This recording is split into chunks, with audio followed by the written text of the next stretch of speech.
ജിംസ് ആദ്യം തന്നെ പറയട്ടെ, 99% മണ്ണ് മാറ്റിയിട്ടില്ല. മണ്ണ് മാറ്റിയത് ഒരു 60% മുകളിൽ മണ്ണ് മാത്രമാണ് ഇപ്പോഴും മാറ്റാൻ കഴിഞ്ഞിട്ടുള്ളത്. ഇനിയും വലിയൊരു പങ്ക് മണ്ണ് ഇപ്പോഴും അതേ സ്ഥലത്ത് തന്നെ ബാക്കി നിൽക്കുന്നുണ്ട്. അതായത് ഇവിടെ ഒരു കർവ് പോലൊരു സ്ഥലം ഉണ്ടായിരുന്നു. അതായത് വാഹനങ്ങളൊക്കെ വന്ന് പാർക്ക് ചെയ്ത് അതിന് നേരെ ഓപ്പോസിറ്റാണ് ഈ ഒലിച്ചുപോയ ചായക്കട ഉള്ളത്. ആ ചായക്കടയിൽ വന്ന് ചായ കുടിക്കുന്നതിനും അതുപോലെ വണ്ടി പാർക്ക് ചെയ്ത് ആളുകൾ അവിടെ ആ വണ്ടിയിൽ കിടന്നുറങ്ങുകയും ഒക്കെ ചെയ്തിരുന്ന ഒരു സ്ഥലമാണ്. ആ കർവ് പോലുള്ള സ്ഥലത്തേക്ക് അവിടുത്തെ മണ്ണ് ഇതുവരെ മാറ്റാൻ സാധിച്ചിട്ടില്ല. അവിടുത്തെ മണ്ണുകൂടി മാറ്റിയാൽ മാത്രമേ റവന്യൂ മന്ത്രി പറഞ്ഞതുപോലെ ഇവിടെ ട്രക്ക് ഇല്ല എന്നുള്ള കാര്യത്തിൽ 100% നമുക്ക് ഉറപ്പിക്കാൻ കഴിയൂ. അതിനപ്പുറത്തേക്കുള്ളത് അതൊരു 50-50 ചാൻസ് എന്ന് മാത്രമേ നമുക്ക് പറയാൻ കഴിയൂ. അതായത് പകുതി ചിലപ്പോൾ ഉണ്ടാവാം, പകുതി ഉണ്ടാവാതിരിക്കാം. അങ്ങനെ ഒരു ഊഹത്തിലാണ് ഇപ്പോൾ നിൽക്കുന്നത്. പൂർണ്ണമായും നമുക്കവിടെ ട്രക്കില്ല എന്ന് ഉറപ്പിക്കാൻ പറ്റുന്ന ഒരു സാഹചര്യം ഇപ്പോഴും ഉണ്ടായിട്ടില്ല.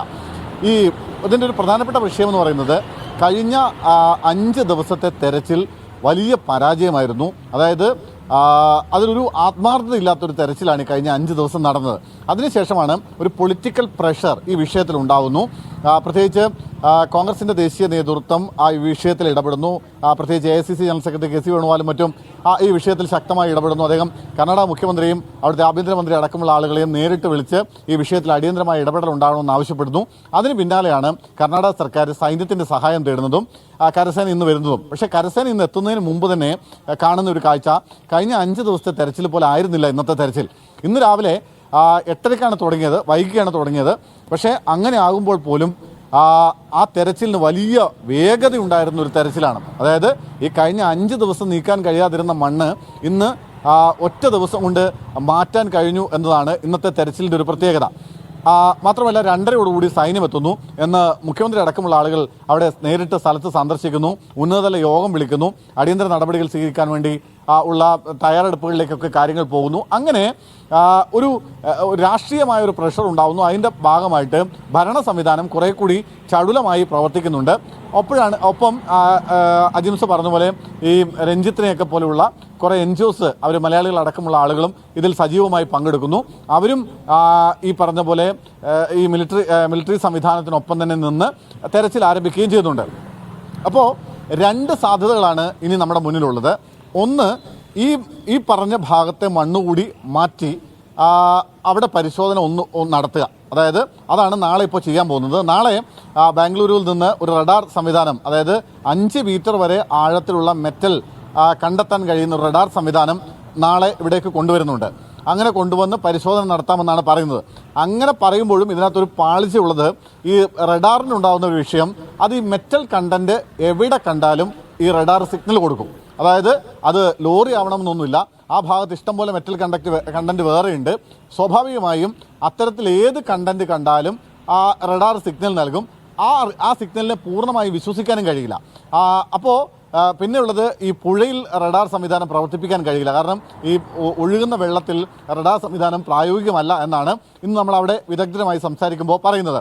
അപ്പോൾ ഈ നിലവിലിപ്പോൾ ബാക്കി കിടക്കുന്ന മണ്ണ്, ആ മണ്ണ് ഒരു ടോറസ് ലോറിയുടെയൊക്കെ വലിയ ഉയരത്തിൽ ഇപ്പോഴും അവിടെ മണ്ണ് ബാക്കി കിടക്കുന്നുണ്ട്. ആ മണ്ണ് നാളെ കുറേ കൂടി മാറ്റുക. അതായത് ഈ GPRSൻ്റെ സിഗ്നൽ ലഭിച്ച, റഡാർ സിഗ്നൽ ലഭിച്ച ആ സ്ഥലം കേന്ദ്രീകരിച്ചുകൊണ്ട് നാളെ പുതിയ റഡാർ സംവിധാനം കൊണ്ടുവന്നുകൊണ്ട് അതിന് ആനുപാതികമായിട്ട് അല്ലെങ്കിൽ അവിടെ അത്തരത്തിലൊരു പരിശോധന നടത്തുക എന്നതാണ് നാളെ ഇപ്പോൾ ചെയ്യാൻ ഉദ്ദേശിക്കുന്ന ഒരു കാര്യം. അപ്പോൾ അവിടെ ഇന്ന് രാവിലെ AK മഷ്റഫ്, അതായത് മഞ്ചേശ്വരം MLA ആണ് ആദ്യമായിട്ട് മീഡിയ വണ്ണുമായിട്ട് സംസാരിക്കുമ്പോഴാണ് അദ്ദേഹം പറയുന്നത് ഇവിടെ ഈ ലോറി ഉണ്ടാവാനുള്ള സാധ്യതയില്ല, ആ ലോറി ഒരുപക്ഷെ പുഴയിലാവാനാണ് സാധ്യത എന്ന ആദ്യം ഒരു അഭിപ്രായം പറയുന്നത് അദ്ദേഹമാണ്. അദ്ദേഹത്തോട് അവിടുത്തെ ചില ആളുകൾ, ആ പരിസരവാസികളായ ചില ആളുകളുമായി സംസാരിച്ചതിന് ശേഷമാണ് അദ്ദേഹം അങ്ങനെ ഒരു അഭിപ്രായം മീഡിയ വണ്ണിന് നൽകിയ ഒരു ഇൻ്റർവ്യൂവിൽ അദ്ദേഹം പറയുന്നത്. അതിനുശേഷമാണ് കർണാടക റവന്യൂ മന്ത്രി ഇത് ആവർത്തിക്കുന്നത്. അതായത് ഏതെങ്കിലും തരത്തിൽ ഇത് കണ്ടുപിടിക്കാൻ കഴിയുന്ന ഒരു സാഹചര്യം ഉണ്ടായിരുന്നെങ്കിൽ സ്വാഭാവികമായും കണ്ടുപിടിക്കേണ്ടതായിരുന്നു. അതുകൊണ്ട് തന്നെ ഈ ലോറി പുഴയിൽ പോയിട്ടുണ്ടാവാനാണ് സാധ്യതയെന്ന്. അങ്ങനെ നാളെ ഉച്ചയോടുകൂടി സ്വാഭാവികമായും അവിടുത്തെ മണ്ണ് നീക്കുകയും ഒപ്പം ഈ റഡാർ ഉപയോഗിച്ചുകൊണ്ട് ഒരു പരിശോധന നടത്തുകയൊക്കെ ചെയ്യാം. മാത്രമല്ല ഇന്ന് അവർ ചെയ്ത മറ്റൊരു കാര്യമുണ്ട്. അതായത് ഈ വലിയ JCBയുടെ കൈകൾ ഉപയോഗിച്ചുകൊണ്ട് ഈ സംശയമുള്ള സ്ഥലങ്ങളിലൊക്കെ ഇവർ ചെറിയ കുഴി എടുത്ത് നോക്കിയിരുന്നു ഏതെങ്കിലും തരത്തിൽ ഈ ലോറിയുടെ അവശിഷ്ടങ്ങളോ അല്ലെങ്കിൽ തടിയുടെ അവശിഷ്ടങ്ങളോ എന്തെങ്കിലും കിട്ടുന്നുണ്ടോ എന്ന്. പക്ഷേ അത് പരാജയപ്പെട്ടു എന്നതുകൊണ്ട് ആണ് ഞാൻ ഈ പറഞ്ഞ 50-50-യിൽ പകുതി 50-യുടെ ചാൻസ്. അതായത് ഇത് ഒലിച്ച് പുഴയിലേക്ക് പോയിട്ടുണ്ടാകുമോ എന്നുള്ള സംശയത്തിൻ്റെ സാധ്യത പറയുന്നത് അവിടെയാണ്.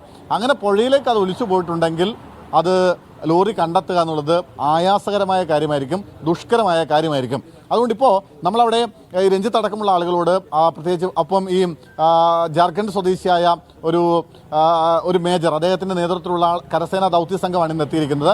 ആ മേജറുമായി നമ്മളിപ്പോൾ മടങ്ങുന്നതിന് തൊട്ട് മുമ്പ് പോലും സംസാരിച്ചിരുന്നു. അദ്ദേഹം പറയുന്നതും ഈ 50-50 ചാൻസിനെ കുറിച്ചാണ്. മറ്റൊരു ഓപ്ഷനും കൂടി അദ്ദേഹം പറയുന്നുണ്ട്. അതായത് ഈ പുഴയോട് ചേർന്ന് കുറേ മണ്ണ് അടിഞ്ഞിട്ടുണ്ട്. അതായത് ആ പുഴയുടെ കരയിലായിട്ട് മണ്ണ് അടിഞ്ഞിട്ടുണ്ട്. അവിടെ കൂടി ഒരു പരിശോധന നടത്തുന്ന കാര്യം അദ്ദേഹം പറയുന്നുണ്ട്. കാരണം ഒരുപക്ഷെ ഈ മണ്ണിങ്ങനെ വലിയ ശക്തിയിൽ താഴേക്ക് വരുമ്പോൾ അവിടെ ഉണ്ടായിരുന്ന ടോറസ് ലോറി ഇങ്ങനെ തെന്നി മാറി, അതായത് ഈ മണ്ണിൻ്റെ ഒരു ആഘാതത്തിൽ തെന്നി മാറി പുഴയുടെ കരയിലെങ്ങാനും അടിഞ്ഞിട്ടുണ്ടോ എന്നൊരു സംശയമാണ് അദ്ദേഹം പ്രകടിപ്പിക്കുന്നത്.